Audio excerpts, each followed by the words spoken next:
As somebody who's been creating content on YouTube for the better part of 7 years, I've seen what works and what doesn't work. And the fact is, folks, if you want to make a lot of money very quickly, you have to do one thing and one thing only. You have to produce doom. You have to be a porn creator for doom. If you want to do it, you can do it. But I think this is a world of good versus evil. And I believe the content creators who simply create daily doom are evil. I believe these people are simply paying their rent by stealing your future. By the fact that they are creating doom content, they are stealing hope. And in a world where I believe it has never been easier to get wealthy, but it starts with belief. If somebody steals your hope, they are stealing your future. And I think that is evil. But yes, there are dark days. There are recessions. There are bad things. But also there's opportunity. So we're going to talk about this with the one and only Ulysses. How you doing, buddy? I'm doing well, and yourself? I'm doing okay. This topic's got me a little hot and bothered. Yeah, I have seen Doom creators thrive. I've sure. seen them. There are folks with 500,000 subs who've been creating Doom for 5 years and never been right, but they're growing because they're preaching to that part of the brain that says, flee, run, Sure. and doesn't matter if they're right or wrong, but they just keep getting people back. And again, I think it's evil. I think they have stolen people's future. I'm not here to tell you it's easy. I'm not even here to tell you it's quick. But if you don't believe it's possible, you're effed. You can't get anywhere if you don't think it's possible. So I've been talking a while. I'll let you go. What do you think? Yeah, I think that you have some good points in that. And you and I have discussed this in the past, but one thing that you've said that I resonates with me is not to take people's hope away. Um, I think I've gotten a couple doomerisms thrown at me because of some things I post on Twitter, but I'm not posting, for people to take action or not. I'm just sharing a piece of economic data. Mm-hmm. And one of the things that I like to share in my weekly memos are the similarities to the past, because whether we're talking about war, whether we're talking about economic pain, I think it's important to remember that we've been here before, right? So, and in particular, as it relates to economic slowdowns, um, again, even covering war or disturbances in the Middle East. So I like to remind people that we've been here before. We've already dealt with this. It's not new. None of these things are new.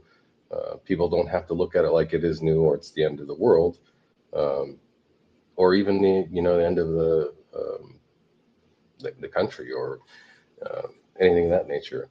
Yeah. I think it's important to recognize reality, and if you see something that's economic situation that's not positive, there's nothing wrong with discussing that. I think to your point, if somebody's out there telling people to take an action or giving advice, that's where I think things can get really messy or problematic, is giving people advice. And whether that's um, from the flight response or the fight response, Yeah. that can be problematic either way. But to your point, if you don't believe that there's an opportunity, right? Hope is not a business plan, but without Mm. hope, you don't even need a business plan. Correct. And that's the case whether we're talking about housing, whether we're talking about people's businesses, their jobs, their livelihood, their families, whatever. So hope is an important thing to have in life, regardless of what we're talking about. Um, as far as content goes, I think you're right. There's a lot of that. Um, I'm not sure that it's ever been different either, though. Maybe it's just different because of the acceptance of media today and how there are much more places for content. Um, but you're right, and there's a certain subset of the population that only wants to see things that are reinforcing to their ideals, and that both sides, right? Mm-hmm. That things are great or things are terrible, but unless there's some discussion about the reality of those things, or to your point, how do you benefit or how do you improve the situation? Then essentially all you're doing is saying things are terrible, and Yeah. what do you do with that? Yeah. Again, I think there are two things that are true here. Again, content creation, brand, whatever you want to call that, social media has Hmm. empowered people um, to create a living, right? There are people now that produce Sure. content once a day that are frankly paying their bills, right? They're Sure. paying their rent. That's what they're doing. And to their, don't hate the game, right? Don't hate the player, hate the game, if Sure. you will. They've got to keep feeding that machine, right? I know of a content creator here in Vegas who Mhm. has a doom channel, a negative channel, over Sure. 600,000 subs. And, he and I talk monthly. We go to lunch 4 or 5 times a year. And, what you may not know about him is he sold half his channel to Oh, somebody sure. else who's going to do all of the, script writing and investigation. And he's just the face now Sure. because he didn't want to deal with the negativity. The thing Oh, about this is when you create that negativity out there, your whole community is negative and you just live in this toxic soup. And he sure. had to get out of that, right? So again, he sold it half the channel. He doesn't do any research now. He doesn't do any comments. He's like, I can't look at that stuff. It Yeah. it it impacts your life. So again, don't hate the player, hate the game. But as somebody who fundamentally believes we live in the best country in the world, I fundamentally believe it's the easiest time in the world to get wealthy. I didn't say easy. I just said easiest. Sure. It's always hard. But it all starts with hope. And I believe there are some evil people who are daily stealing hope because they take one little variable, they take one little graph, they take one little thing out of context, to your point, with no historical context. Sure. And they're like, okay, there's the dopamine hit to keep people on the sidelines. I get paid, but they get screwed. I think that's Sure. evil. Yeah, at best, I can say it's probably not beneficial for Not good anybody or karma. one party. Yeah, yeah, that's part of it too, right? Karma. You know, what is the point of what we do? It's either to speak some truth into the world, or to sell a narrative. Um, Truth, I think, hopefully stands on its own. Uh, but to your point, if there's no actionable relevance to go with that, um, then even if it's a negative situation, that can be pretty bad. And uh, I don't know that we need any more negative No, we don't. energy out there in the country right now. Even though, to your point, it's probably never been easier even to just live a healthy life as it Yeah. has. We have a lot of things that we take for granted, and one of the things that you know we can look at in this conversation is just that, is just being the gratitude for the fact that we have modern medicine. It's easier to be Yeah. hygienic and clean than it's ever been. So there's always hope. There's always opportunity for hope, and to find Yeah. And an that's opportunity in business or a new path, yeah. um, That's or the to your big thing point, to I build like. wealth. Yeah, that's the big thing I like about what you're doing is you're not yes, some data points, some things like we just had a conversation about Lennar, for example. Sure. And there's a lot of negativity at Lennar, right? Their cash position, the debt position, their I mean, it's just there's a lot of negativity there. Right. And you could create lots of views by just talking crap about Lennar. I mean, the Sure. data's there, right? Yeah. However, what I heard you do is you went, okay, that's where they are, fact. But guess what? Where there's pain, there's opportunity. And Right. if you've ever looked at buying a brand new home as an investment property, go nuts. Go get 15, go get 19, go get 20% discounts. They got to move this shit. I think That's that that's what I think's missing in most people is they don't talk bad and then go, hey guys, opportunity, right? Knock knock. right. Right. It's interesting because I think it's been difficult for a lot of people to process that I have that, right? I can look at and say, hey, this situation is not good. In fact, it's terrible. Mm-hmm. However, there is a flip side. Yeah. There's two sides to every coin, three sides to every truth. Uh, Yours, mine, and in between. exactly. So, it behooves us to look at things in that fashion, especially if you're looking at data and you go, okay, well, that's bad data. However, where's the flip side of that? Or what are the opportunities out there? Yeah. Because essentially, if you're not looking for opportunities, then you're not going to find them. And it's like that old adage. Amen. If you're you not don't, looking for opportunities, you will not find them. Yes, that's right. You miss 100% of the shots you don't take, right? And if you don't take exactly. shots, then you're Yeah. 0 Well, for, but you're 0 for 0. yeah, exactly. You're on the bench. You're in the stands. You're in the parking lot. The other thing I think about is not enough doomers, and again, I'm talking about the evil ones, not the ones that Sure. report bad stuff, right? The ones that I think are evil, is they never look into the future. Because Mm, again, you could paint a story right now about housing being in a depression, right? We're going to get sure. existing home sales on Thursday, and they're expected to be 3.95, right? A Yeah. horrible number, right? We already talked about builders, horrible number, pace over profits on pause, right? They're delivering more than they're selling, all bad. But people forget to realize is, okay, what happens next? Well, Yes. okay, if you play the dominoes out, you're going to see more layoff. Okay, like we Sure. said, some contractors more layoff. But then what? But then what happens? Well, at some point, probably not in the too distant future, probably 6 to 18 months, given historical precedents, the government's going to come in and say, enough's enough, right? Housing leads us in and out of recessions. And we're going to add some rocket fuel to make this Sure. go away. I mean, you could bet money the government will do that if this gets deep and dark enough. Is that fair? Yeah. One of the things that I've done in my research is I've actually put together a graph since 1971, and it's the federal funds effective rate from 1971 to current. And I like it. I just used it as a timeline of government interventions and government reactions because I, they're going to, right? It is, if Yeah. there's one thing the government is good at, it is taking legislation to create incentives or create recovery measures after Yeah. things have gone south. Remove pain. Correct. Now, that doesn't mean that there won't be pain. In fact, part of the point of the recovery measures is because there is Is pain. exactly. Yes. But like all recessions, right? The the it's terrible that people lose their jobs, Mhm. and it is awful that we've gotten up to 10, 11% unemployment rate. Mhm. But that also there's the flip side, and this, you can take this from the country that we've known, where even when World War II was going on or other wars, and you say, okay, that's horrible, but for those that aren't in the theater, life goes on, and uh, you can't not live your life because of that. And Correct. so 85 to 90% of the country is still employed.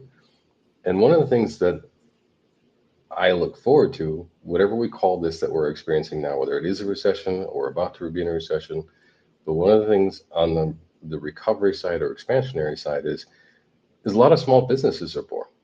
And Yes.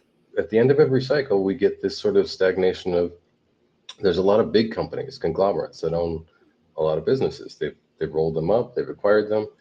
And I'm not being critical of that. I'll leave that to everybody can make the decision on how they feel about Yeah. that.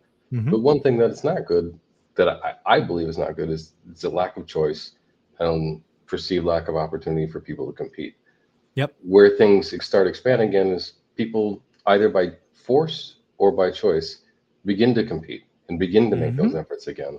Correct. And so even if you're looking at things from the, again, perspective of, oh, we just lost a lot of jobs, the country's in a bad spot, you have to look at the opposite side of that coin as well, because there's two sides to it.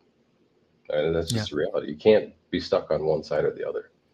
Yeah, one of the things I get from a lot of, because again, I can spot a follower of doomers in my comments really easy because they all say the same crap. Mm, Um, but one of the funniest one is, oh my God, unemployment rate's 5%, nobody can buy a home. And I always say, mm. that means 95% of people are employed, jackass.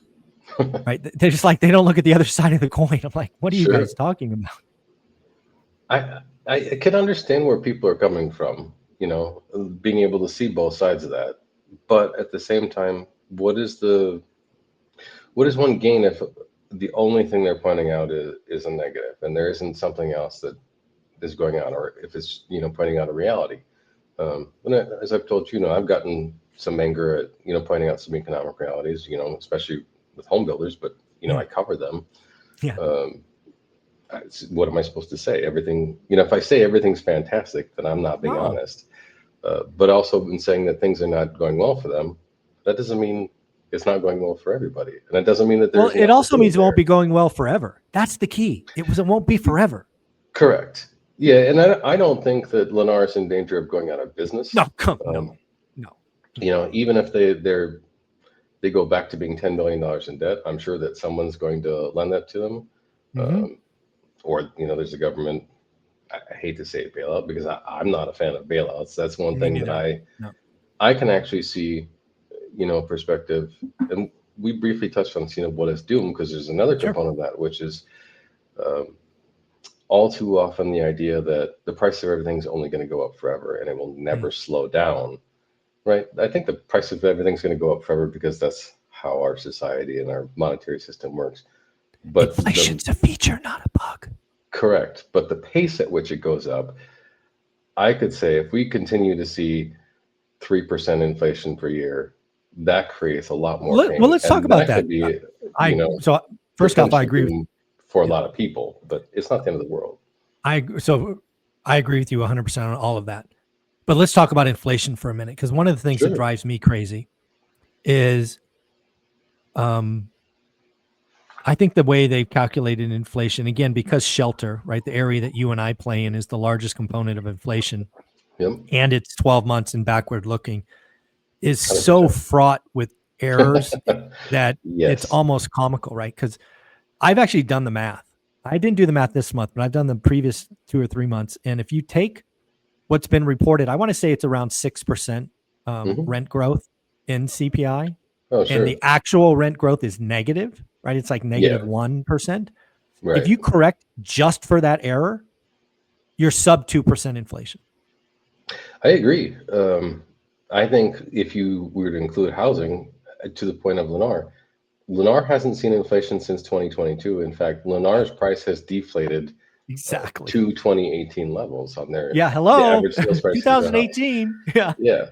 So you're right. I think there is a flaw in how we're measuring that, but I think that's been by design. We had a change in 1984 in how we measured that in the first place. Sure. And part of that it has to do with Social Security benefit payouts and cost of living increases and maintaining the system. But to your point, inflation is a feature, not a bug of our system. And so whatever you're doing as far as business or planning, if you're not taking that into account, then you're not going to be able to get ahead in general.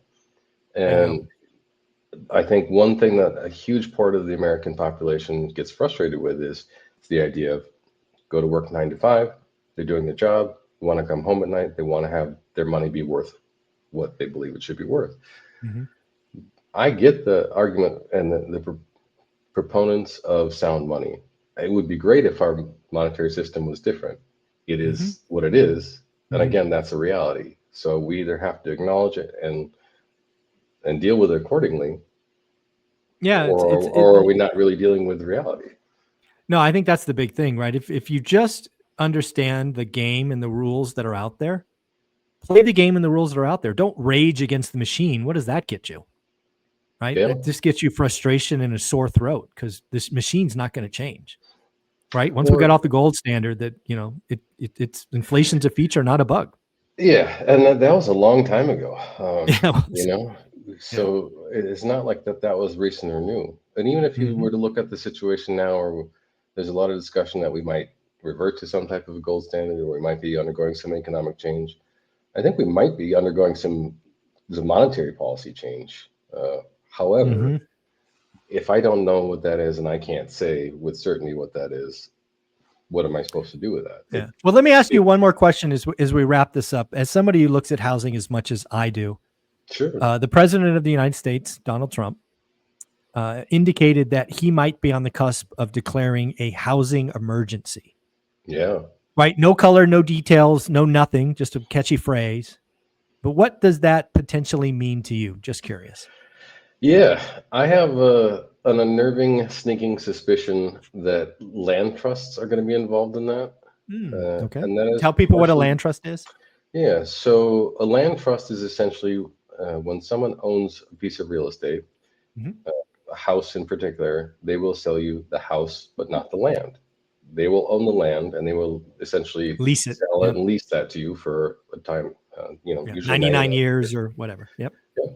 Now, one of the things, this has become very popular in the last 10 years Mm. as far as housing and urban development. So the Department of HUD goes, they have funded a lot of land trusts. There have been land trusts that have sprung up all over the country as Mm. part of the affordable housing solution. And so these are not new. They're actually very old, but they have really come back in force. Mm. And there's been a lot of government funding behind them. So my concern is that we're going to go implement more of that model to help make the housing more affordable, because you're subsidizing, right, Right. by taking the land portion out of it. But the downside to that I see is the land is the part that's increasing in value. A Exactly. home, outside of being shelter, is a depreciable asset, and Yeah. it physically depreciates over time. Yes. You can witness it. Hmm. Now, that's not to be critical of it. It is what it is. It's just, but if you're taking away people's ability to have that appreciation or sell that land, you're taking one of their rights Yeah. to that property. I like it. Long-term damage for short-term ease Yeah. or relief I of had pain. not. This is net new. This is new to me. I had not thought of this. This is genius. And dare I say, you're probably right. I think this could be one of the solutions they I hope I'm finagle it. wrong. I'll put Oh, it I that know, way. I know. So do I. But again, it's one of those things that the average consumer, the average builder is going to jump all over because it sounds good. Yeah, and it's a And there's short-term fix. exactly. Let me ask you one more question as we wrap this up. Do you think we're going to Yeah. go back? I think it was President Obama.